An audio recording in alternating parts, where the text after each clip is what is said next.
Welcome to the Wienerwald. This is the home of Oona Horx-Strathern, a researcher and speaker focusing on the future of living, architecture, building, design and urban development. Not only is she regularly seen on European conference stages, she also represents the rising global generation of women taking the stage. And, by the way, she's a brilliant author. We would like to talk with her about what she thinks regarding the current living trends. Hello! Hi! Hi! How are you doing? Great! Welcome to the Future House! Thank you, it's so great to be here. I'm very curious. That is great. Yeah, it's a bit of an eclectic mix, but you know, it's what I call autobiographical living. That is beautiful. The woods. Very nice. Feels good also. Yeah, Did you pick that one? Yeah, it kind of came with the kitchen, but I wanted something really tactile, something that kind of looked like it had lived, that it had a bit of character, you know. The kitchen is pretty much the center of the room, and there is a lot of light coming in. When you built the house, what was important for you? Yeah, I think what we were trying to do was make it socially smart, the house. Everyone talks about the smart house, but I think what was important to us is to say, how can the family come together? So the kitchen is also the living room. It's like a living kitchen, if you like. And the idea was that's where everyone comes together. You can either work or you can help cooking. You can have a snack. It was supposed to be a little bit casual too, so we didn't want a formal dining table, so it's a kind of like a little bit higher, so you can kind of come and go. It's much more casual, and it's really worked. We call it the hub. And the other rooms, they're then following actually the kitchen. Yeah, it's a modular design, so this is the kind of central module, and then there's the children's module. Well, they're big now. And then we have what we call the love module, and that's the parents' bathroom and sleeping parts. So, and then we have the fourth module, which is our office, our home office, which we'll see later. You told me once that the lighting concept is very important to you. Yeah, we wanted to make as much natural light as possible, but then also, nice lighting for the evening and a bit of firelight with the fireplace. That was the idea of kind of making a warm heart of the home. The kitchen, I think, for me personally, is a very important room. We cook a lot, and I think you do as well. There's already a soup getting ready, and it smells very good. You write in the home report about anti-trophy kitchen. Yeah, I really think that we've just got a new focus on the kitchen. We've got a new appreciation of it, and I think we've got almost like a new relationship. We've like discovered the kitchen. Yeah. People have suddenly started using these stupid devices that, you know, they bought, that they never used, that they were just like for status, you know, the classic status kitchen. And now people realize it's really got to work. It's not just the heart of the house, it's the engine, you know, it keeps us going, it sustains us. And I think this will stay, because I think people are now investing, and having invested that kind of energy and money in the kitchen, they'll want to then carry on using it. Kitchens are a more social space. You're not locked away anymore, cooking, chained to the stove, and now it's become a social place. And I think people then wanted devices to show, like status, to show that, you know, the kitchen was important. But I think only now we're really starting to learn what we really need in a kitchen, which actually you don't need that much to be able to cook well.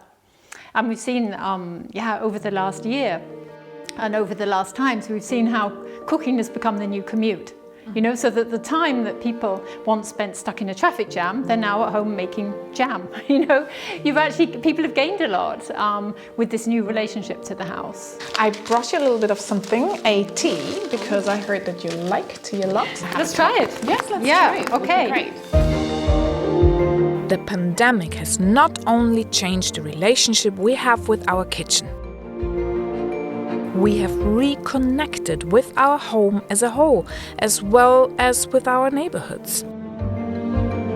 I wanted to talk this through with Oona. So how much has the pandemic influenced your everyday life and your living space?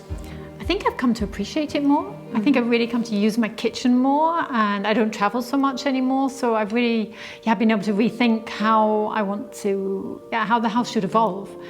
What I can do to make it better, make it cozier, make it more adaptable, make it more flexible. It's been great fun, actually. And you were talking in the home report about the trends of rehygge. I think it's almost like curating.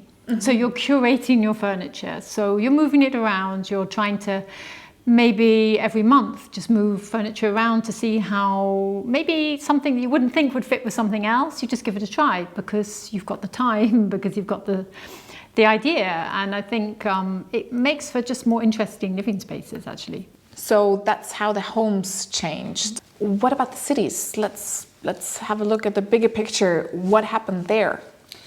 Yeah, I think on all levels. So from the home to the city, we've changed our relationship. We've kind of come to appreciate these things in a completely different way. For example, our neighborhood. You know, we couldn't go very far, so we discovered again the neighborhood shops or the neighborhood parks or where you could just go to get some fresh air. And I think that's been really important, this kind of discovery of community and neighborhood. Even if you couldn't really communicate with them sort of personally, you got to know your neighbours over the balcony, you got to know them in the park while you were walking the dog. Yeah, you had a completely different connectivity to these places. When it's about hyperlocalism, do you think it can really work that everything you need is only 15 minutes away from your home?